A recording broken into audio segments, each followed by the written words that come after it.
Hello everyone, welcome to Galaxy Classes and here is the new update. जैसे कि आप सब जानते हो बच्चों, विश्व पृथ्वी दिवस के बारे में, तो यहाँ पे वर्ल्ड अर्थ डे जो हर साल 22 अप्रैल को मनाया जाता है, दुनिया भर में ये इस साल 2024 में भी मनाया गया।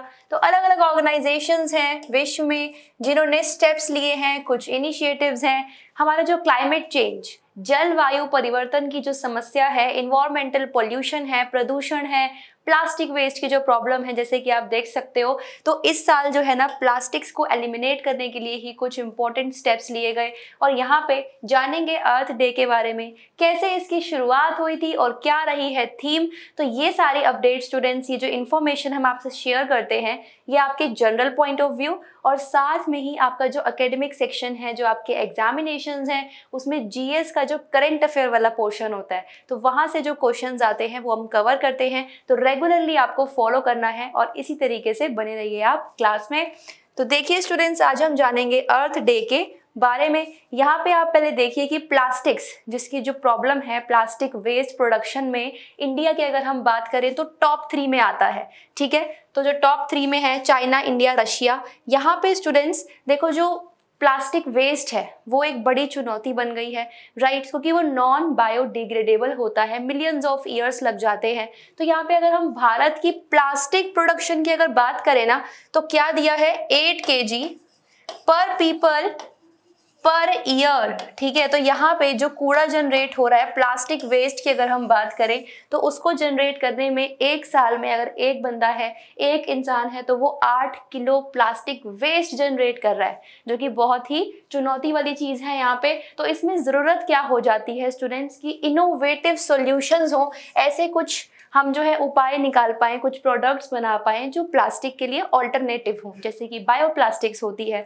ना। तो उस पर कुछ रिसर्च है, इन्वेस्टमेंट है, टेक्नोलॉजीज हैं, इनोवेशन है, रिसर्च है। तो यहाँ पे सारे इंस्टीट्यूशंस मिलकर लगे हुए हैं कि किस तरीके से हम जो है वो क्लाइमेट चेंज की प्रॉब्लम को सॉल्व कर सकें, प्लास्टिक पोल्यूशन को कम कर सकें। तो हाईलाइट ना इस साल प्लास्टिक्स पे दिया गया है कि प्लास्टिक को हम कैसे रिड्यूस कर सकते हैं। बैन तो नहीं कर सकते, एलिमिनेट भी नहीं कर सकते, बट रिड्यूस कर सकते हैं, ऑल्टरनेट्स हम ढूंढ सकते हैं। ठीक है, तो बात हो रही है यहाँ पे स्टूडेंट्स प्लास्टिक्स की आज। ठीक है, यहाँ पे प्लास्टिक्स ओवरशूट डे भी प्रोजेक्ट करा गया है कि सितंबर 2024 में देखा जाएगा, जिसमें विश्व ना अब और प्लास्टिक कूड़ा नहीं संभाल पाएगा। इतनी मात्रा हो चुकी है यहाँ पे कूड़े की, प्लास्टिक के, कि हम जो है उसको हैंडल नहीं कर पा रहे अब। ठीक है, सिचुएशन जो है वो आउट ऑफ कंट्रोल है ऑलरेडी। इसी चीज को देखते हुए यहाँ पे प्लास्टिक पे एम्फोसिस है 2024 में। ठीक है, तो इसकी थीम को भी हम जानेंगे, प्लैनेट वर्सेस प्लास्टिक क्यों रखी गई है, इसीलिए अर्थ डे की थीम को। ओके, तो यहाँ पे देखो हेल्थ रिस्क तो है ही। यहाँ पे आप जानते हो माइक्रोप्लास्टिक्स क्या होते हैं, जो लेस देन 5 mm के प्लास्टिक पार्टिकल्स होते हैं ना, ये साइज होता है इनका, लेस देन 5 mm माइक्रोप्लास्टिक्स, जो आपके मेराइन ऑर्गेनिजम्स होते हैं, है ना, जीव जंतु हैं, जिसको इनहेल कर रहे हैं, पानी में डिजॉल्व ऑक्सीजन है उसको ले रहे हैं, पानी में घुल जाते हैं ये पार्टिकल्स, इतने छोटे साइज के होते हैं। ठीक है, माइक्रोप्लास्टिक्स, तो ये डेंजर है हमारे लिए भी। फूड चेन में चले जाएंगे तो हमें भी नुकसान देंगे। यहाँ जो पानी में ऑर्गेनिजम्स रहते हैं उनके भी क्या करेंगे, अफेक्ट करेंगे, उनकी डेथ भी हो जाती है। ठीक है स्टूडेंट्स, तो यहाँ पे बैलेंस ऑफ लाइफ को बिगाड़ता है ये, राइट। तो इसके ऊपर जो है इसकी डिमांड क्या है कि हमें प्लास्टिक फ्री वर्ल्ड कैसे बनाना है, उसके लिए क्या किया जाए।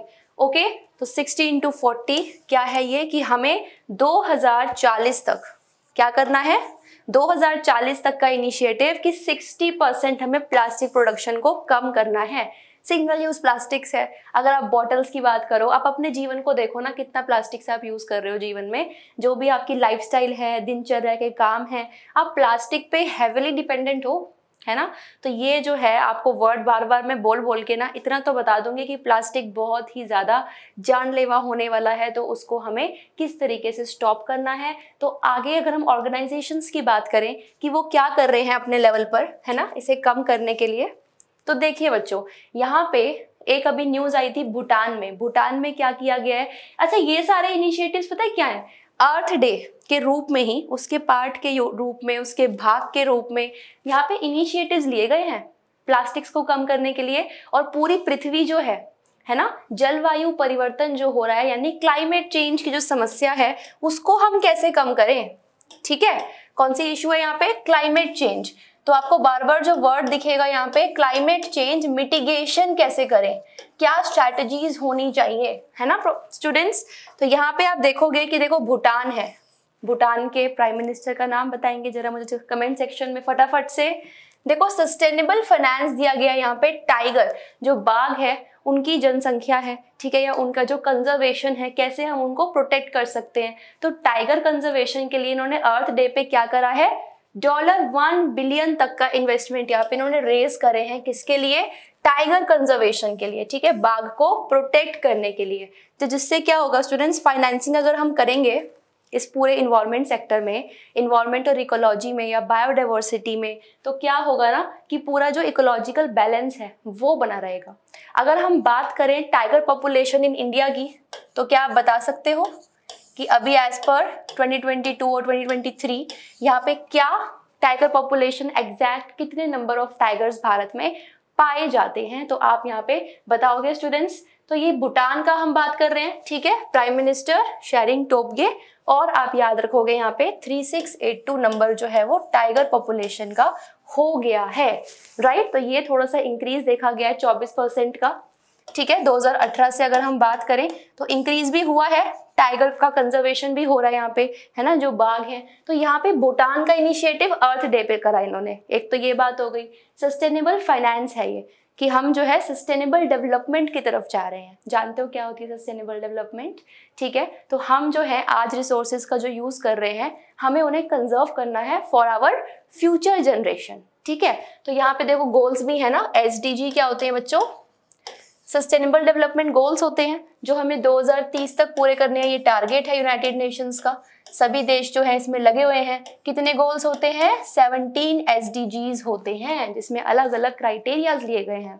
2030 तक पूरे करने हैं SDGs। तो यहाँ पे सस्टेनेबल फाइनेंसिंग एक वर्ड आ गया, उसके लिए यहाँ पे कितना पैसा लगा रहा है भूटान, $1 बिलियन।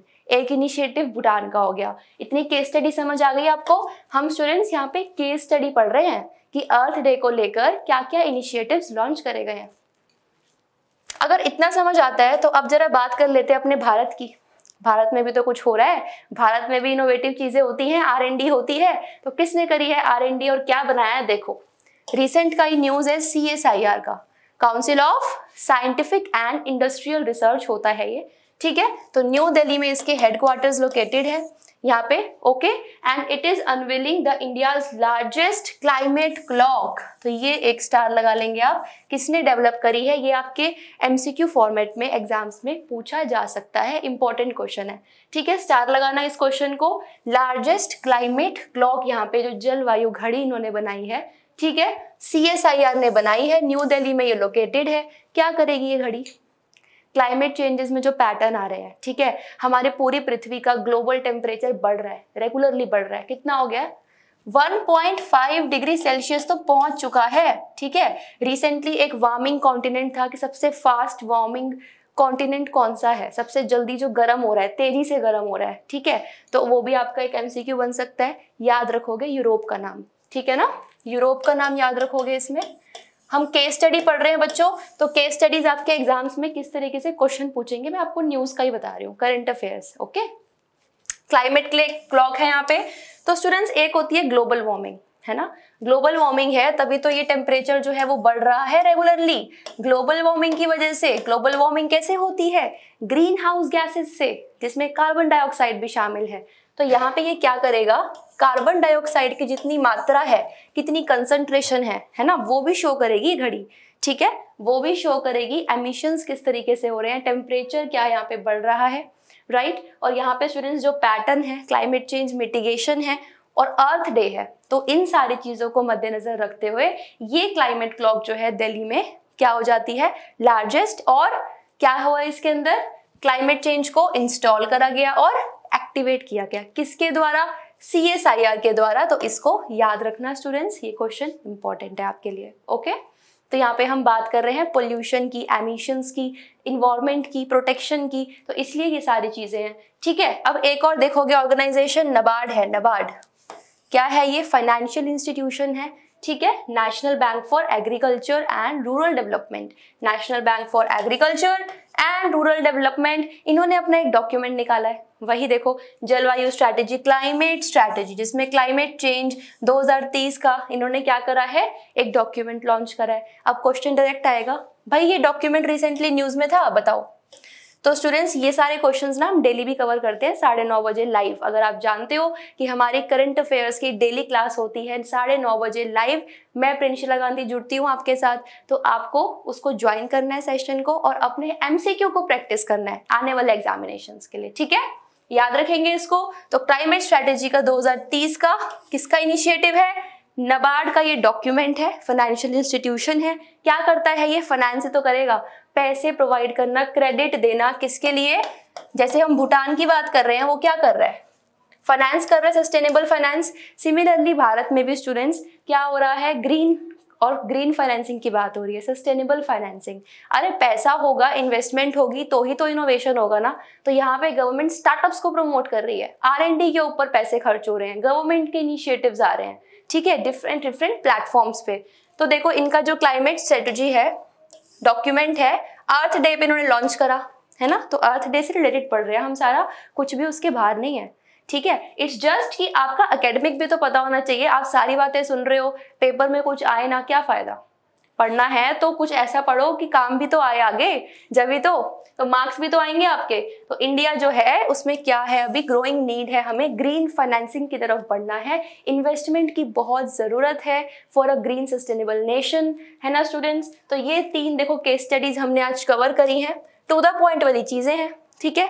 जो एक्स्ट्रा मैं आपको बताती हूँ वो एक पूरा इसका वो है कि कॉन्सेप्ट क्या है, बट केस स्टडीज आप ऐसे याद रखोगे कौन सा प्रोजेक्ट किसका है, कौन सा इनिशिएटिव किसका है, इतना याद रहेगा। कोई दिक्कत, कोई परेशानी, कुछ इंपॉर्टेंट ऑर्गेनाइजेशंस बता दूं तुम्हें और जो क्या कर रही हैं क्लाइमेट चेंज की प्रॉब्लम से लड़ने में, फाइट करने में, कॉम्बैट करने में, उनमें एक्स्ट्रा एफर्ट्स कर रहे हैं, रिपोर्ट्स पब्लिश करते हैं, ठीक है। तो यहाँ पे स्टूडेंट्स एक आपका UNEP हो जाता है, यूनाइटेड नेशन एनवायरनमेंट प्रोग्राम, ठीक है। फिर एक UNFCCC भी है, United nation framework convention for climate change, ये तो है ही क्लाइमेट चेंज के लिए, ठीक है। एक IPCC है, IPCC क्या है, इंटरनेशनल, ये इंटर गवर्नमेंटल पैनल है क्लाइमेट चेंज पे, ठीक है। तो ये भी क्लाइमेट चेंज पे है पैनल, ये भी आपका क्लाइमेट चेंज पे है, ये इन्वायरमेंट प्रोटेक्शन के लिए है। UNEP, एक UNDP होता है, वो डेवलपमेंट प्रोग्राम होता है, ठीक है। एक आपका यहाँ पे हम वाइल्ड लाइफ की अगर बात कर रहे थे, टाइगर की, तो वर्ल्ड वाइल्ड लाइफ फंड भी तो है, WWF, ठीक है। IUCN की लिस्ट होती है, international union for conservation of nature and natural resources, IUCN की लिस्ट में स्टूडेंट्स, ठीक है।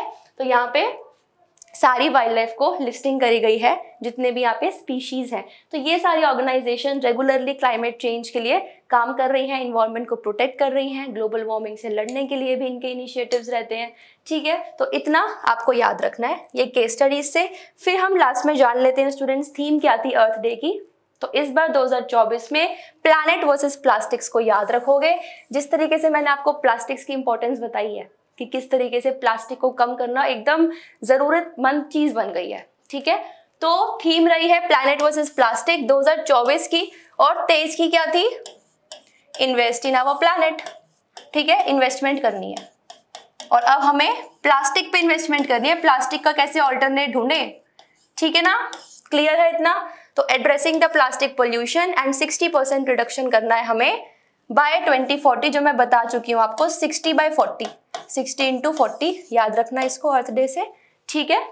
और 1970 में ये शुरुआत इसकी अमेरिका में हुई थी, 22 अप्रैल 1970 में, okay.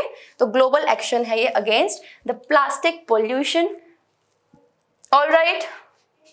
So this is all for today's update, and ऐसी सभी जानकारी के लिए आप सब्सक्राइब करिए हमारे चैनल को, वीडियो को लाइक एंड शेयर करना मत भूलिएगा।